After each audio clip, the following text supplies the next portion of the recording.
검찰이 비상계엄 사태와 관련한 특별수사본부를 구성하고 본격적인 수사에 들어갔습니다. 어제 김용현 전 국방부 장관을 출국 금지 조치한 데 이어서 수사가 더 속도를 낼 것으로 보입니다. 취재기자 연결해서 들어보겠습니다. 네, 김철희 기자. 네, 서울중앙지검 검찰청에 나와 있습니다. 네, 검찰이 특별수사본부를 구성했군요.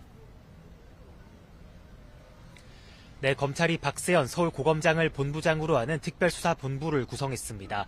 여러 고발장이 접수된 지 하루 만에 전격적으로 직접 수사를 발표한 검찰이 본격 수사를 이어가겠다는 강력한 의지를 표명한 것으로 보입니다.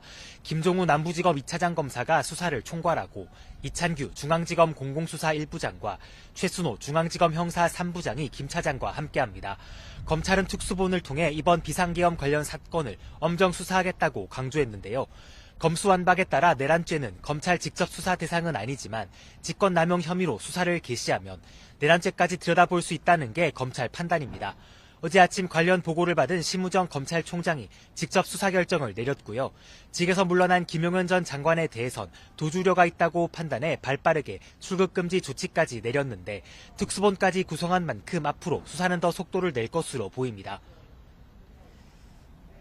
네, 구체적인 수사 계획도 궁금한데 수사 방향이 정해졌습니까? 네, 일단은 내란죄가 성립할 수 있는지 법리 검토에 주력한다는 방침입니다. 현재 드러난 정황만으로는 계엄군이 국회의 활동을 적극적으로 저지하지 않은 점 등을 들어 내란죄 성립이 어렵다는 의견도 있는데요.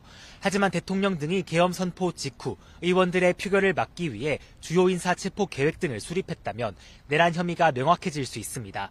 실제 현장에 투입됐던 특전사 대원들은 언론 인터뷰에서 국회의원들을 다 끌어내라는 취지의 지시도 받았다고 증언했고요. 오늘 아침 한동훈 국민의힘 대표도 비슷한 내용을 밝혔습니다. 검찰도 이런 위법한 명령이 있었는지, 그렇다면 이를 내란죄 성립 요건으로 볼 수 있을지 등을 들여다본 뒤 압수수색 등 강제 수사에도 나설 것으로 보입니다.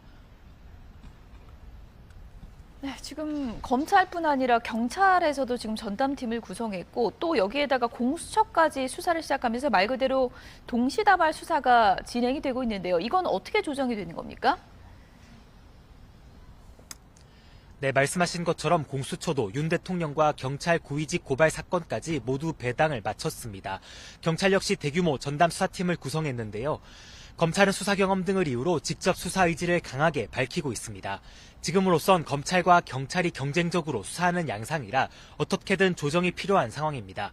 또 계엄 과정에 군도 개입돼 있는데 현행법상 민간 수사기관은 현역 군인을 수사할 권한이 없는 점도 걸림돌입니다. 이 때문에 검찰과 경찰, 군 수사기관까지 포함한 합동수사본부를 구축하는 등 정리가 필요하다는 목소리가 커지고 있습니다. 지금까지 서울중앙지검에서 YTN 김철입니다.